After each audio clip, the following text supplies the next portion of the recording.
Ja, hallo liebe Zuschauer und herzlich willkommen zum neuesten Video. Und ja, wie ihr seht, Real Life Story. Heute geht's, ja, darum ein bisschen, ja, was ich erlebt habe. Der Tag, das ist noch nicht mal so lange her. Jetzt, wenn ich es aufnehme, ist Donnerstag und ich habe es Montag, Montag habe ich es glaube ich erlebt. Nein, nicht am Dienstag vor 2 Tagen. Ich wollte jetzt das jetzt aufnehmen, dass ich da nicht noch zu viel vergesse, die Einzelheiten. Und ja, fangen wir mal an. Also, es ist so gewesen, ich bin vom Arbeiten her direkt in einen anderen Kanton gefahren. Ich will jetzt nicht mehr darüber sagen, wo genau. Und dann habe ich wirklich dringend aufs WC müssen. Bei mir ist es so, wenn ich aufs WC muss ich meistens, aber wenn ich am Auto fahre, bin ich meistens wirklich richtig heftig dringend. Und so dringend, dass es dann bald, also mir wird schlecht und alles und Hitzewollungen, das ist wirklich dann übel. Und ich halt so lange warte im Auto. Und dann bin ich in die Raststätte gefahren und bin ja dort direkt aufs WC zugesteuert und sind vor dem Eingang, von dem, es ist so wie das Einkaufszentrum halt ein bisschen, sind Leute gewesen, die wollen auf Rumänien angeblich und kein Geld für Diesel haben. Und ich sage euch jetzt ganz ehrlich, ich habe zwar wirklich nicht gut Englisch, aber ich hätte sie schon verstanden. Ich habe sie auch verstanden, ich weiß genau, was sie wollen. Es war so gewesen. Stellt euch vor, ich laufe vom Auto her zu dem Einkaufszentrum in dem Sinn, das sind vielleicht 40 Meter. Und dann war es so gewesen, dass, wie soll ich das sagen, dass dann die gerade gesagt haben, Entschuldigung, bla bla bla, ich weiß nicht mal, ob sie zuerst auf Englisch gesagt haben. Dann habe ich aber genau schon gewusst, die wollen etwas von mir, also ich meine, schenken tun sie mir nichts. Und dann war es so gewesen, dass ich gerade am Anfang gesagt habe, I speak German. Und wenn sie gesagt haben, dann haben sie gesagt, German, no English, no Italian oder Italiano oder keine Ahnung, was sie gesagt haben. Und dann habe ich mich schon von Anfang an richtig dumm gestellt. Und ich habe immer erzählt von Toilette, ich muss aufs WC. Und so, und sie haben halt gesagt, ja, irgendwie, wir brauchen Geld für Diesel, wir wollen Rumänien und bla bla bla. Und natürlich habe ich es verstanden, was sie wollen, klar, wenn sie es so gesagt haben. Und auch wenn sie jetzt auf Englisch gesagt hat, need money keine Ahnung, for Diesel, oder hätte ich auch verstanden. So, auch wenn es, egal wie gut es geht, hätte ich es verstanden. Und das ist auch nicht so schwierig. Und du kannst auch eins zusammenzählen. Gut, dann bin ich aufs WC und wieder zurückgekommen. Zuerst wollte ich einen anderen Ausgang gehen. Ich glaube, im Nord bin ich rein, ich habe im Süd raus. Ich habe gedacht, vielleicht kannst du da irgendwie durchlaufen und blablabla und kommst dann wieder am richtigen Ort raus. Aber nicht gerade dort, weil sie wirklich direkt am Eingang standen.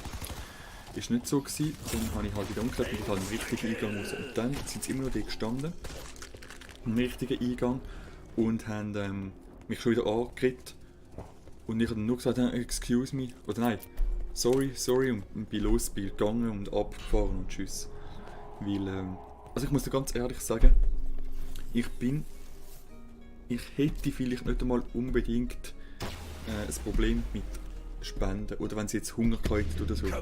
Muss ich ganz ehrlich sagen, es ist immer schwierig, darfst du jetzt 10 Euro bezahlen, weil am Schluss fahren sie mit dem Mercedes weg, oder? Darfst du ihnen etwas geben. Es kann sein, dass natürlich das ernsthaft ist, aber es kann auch wirklich sein, dass, ja, du weißt es einfach nicht. Weißt, das Problem ist, ich habe selber nicht überschüssig viel Geld, dass ich jetzt ihnen irgendwie 50 Stutz gebe oder so zum Danken. Also, Entschuldigung, und das ist für mich so eindeutig gewesen, dass ich das nicht gibt, dass ich wirklich auch Nein sagen kann. Oder? Weil ich meine, ich kann selber schauen, dass ich danken und alles. Und dann, ja.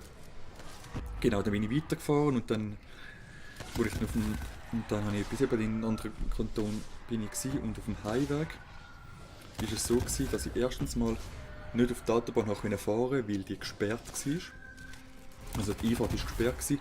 Dann bin ich mega lang in dieser Stadt rumgefahren, wortwörtlich im Kreis, also wirklich im Kreis. Bis ich dann schlussendlich gedacht habe, du stelle das Navi ein, Richtung Winterthur, ohne Autobahn, mindestens eine Viertelstunde, bis ich dann vielleicht genug weit weg bin von dieser Einfahrt, die gesperrt ist, und dann habe ich dann wieder Anschluss auf die Autobahn irgendwann. Ich meine, es gibt ja alle 20 Minuten irgendeinen Weg auf die Autobahn. Das hat dann funktioniert, das war gut gewesen. Aber es war verdammt spät gewesen. Von dem her, es hat wirklich richtig Nebel gehabt, also richtig heftig Nebel. Du hast froh sein, hast mit 100 fahren. Hättest eigentlich noch, wenn man es richtig sieht, hättest du eigentlich noch länger fahren als 100. Aber gut, bin ich halt relativ zügig gefahren, ist zum Glück nicht passiert. Und dann im Tunnel hat es Verkehrskontrolle gegeben. Ich dachte, hey, was ist jetzt da, warum blinkt es da und bla bla. Und Polizei steht mit auf der Straße und so. Und sie gefragt, woher kommen sie, wohin wollen sie, haben das alles gesagt, da können gehen. Und dann bin ich weitergefahren. Auf dem Weg, ich weiß nicht genau, ob das jetzt kommst oder ob das später kommst, hat es mich noch geblitzt, aber ich bin nicht viel zu schnell gefahren, zum Glück. Also, ich bin auf dem Tacho ist 90 gestanden. Und mein Tacho ist nicht digital, ich weiß jetzt nicht, sagen wir mal 2-3 Abzug, dann bin ich vielleicht noch 5 bis 10 schnell. Ohne Abzug 10 schnell, das wäre glaube ich 60 Franken und sonst sind es glaube ich 25 oder so, keine Ahnung. Gut. Und was habe ich? Irgendetwas habe ich glaube noch vergessen. Das war Autobahn nicht gefunden, Nebel hat es gehabt, Polizeikontrolle, blitzt hat es mich noch. Was ist sonst noch passiert? Das sollte eigentlich lange, oder? Und dann bin ich am Schluss, wo am nächsten Tag arbeiten musste, bin ich um 1:30 daheim gewesen. Aber ich glaube, das war alles gewesen. Weißt, und ich muss dir ganz ehrlich sagen, ich fahre gerne Auto. Ich fahre auch gerne Sportauto, das ist absolut kein Problem. Und es klingt jetzt vielleicht, du musst nicht jammern. Ich jammere nicht, ich muss einfach nur sagen, mit was ich Probleme habe, ist, wenn ich eindeutig merke, es läuft etwas falsch. Wie zum Beispiel, wenn ich den Anschluss nicht finde auf die Autobahn. Wie ich meine, am Abend um 12 Uhr ist kein Verkehr mehr, da kannst du durchziehen wie die Sau, also wirklich kein Verkehr mehr. Auf dieser Strecke zumindest. Und das ist auch das, was mich gestört hat, dass ich dann wirklich den Anschluss nicht gefunden habe. Oder? Dass du einfach im Zeug fährst. Und nur wenn du fährst, wo wenn du überhaupt an dem Ort, ich sag jetzt mal, rumfahren, dann natürlich nicht am Abend um 12 Uhr, wenn nichts mehr siehst. Oder? Und vor allem, wenn du die Straße nicht kennst, also ich meine, logisch, ich kenne Verkehrsgesetze, aber es ist trotzdem noch etwas anderes, wenn du im Dunkeln fährst und blablabla, und du jetzt da durch oder nicht. Und, ja. Schlussendlich, was habe ich daraus gelernt? Ich habe daraus gelernt, das kann ich auch euch sagen. Also, auf was ihr schon Anfang an könnt verzichten, was ihr nicht selber Erfahrung mitmachen, ist Thema Alkohol und Thema Drogen und so. Aber sonst würde ich sagen, macht euch immer eure Erfahrung. Ich bin jetzt eben relativ spät, ich sage jetzt mal, im Ausgang. Und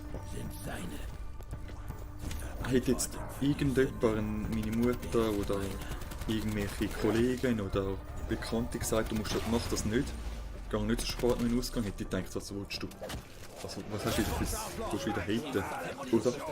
Und ich finde, gerade als Jugendlicher bzw. als junger Schnösel, sollte man so Erfahrungen selber machen. Also ich finde jetzt, das bringt viel, viel mehr jetzt für mich. Ich weiss jetzt, wie es ist, so spät noch zu fahren und was da alles passieren kann. Oder was auch alles auf einen suchen kann. Finde ich jetzt viel, viel wertvoller, dass man die Erfahrung selber macht, als dass irgendjemand verbietet. Also was mein Fazit ist, macht eure eigenen Erfahrungen. Egal das Thema Alkohol, Thema Drogen, Thema ich weiß nicht was. Nicht. Das gibt wirklich keine Erfahrungen zu machen. Noch mehr Blut zu vergießen. Danke, Tag. Bleib immer wie du bist. Da wollte ich auch nicht gut reden. Nein, da wollte ich wirklich nicht gut reden. Aber sonst kann man sich gute Erfahrungen machen, wie zum Beispiel jetzt gehst du noch spät feiern, wenn du oder whatever, wenn du am nächsten Tag musst arbeiten musst. Solche Sachen finde ich, sollte man schon machen, so Erfahrungen. Weil nur so, wie ich finde, nur aus der eigenen Erfahrung weisst du auch wirklich, wie es ist. Wenn da irgendjemand so ein Zeichen erzählt, bringt es nicht, bringt es wirklich nicht. Und dann, ja, das war meine kurze Real-Life-Story, mein Statement dazu. Wirklich macht eure eigene Erfahrung. Und dann würde ich sagen, wäre es das gewesen für das heutige Video. Ich hoffe, euch hat es Spass gemacht. Und dann bis zum nächsten Mal. Ciao miteinander, euer Obscuro94. Tschüss.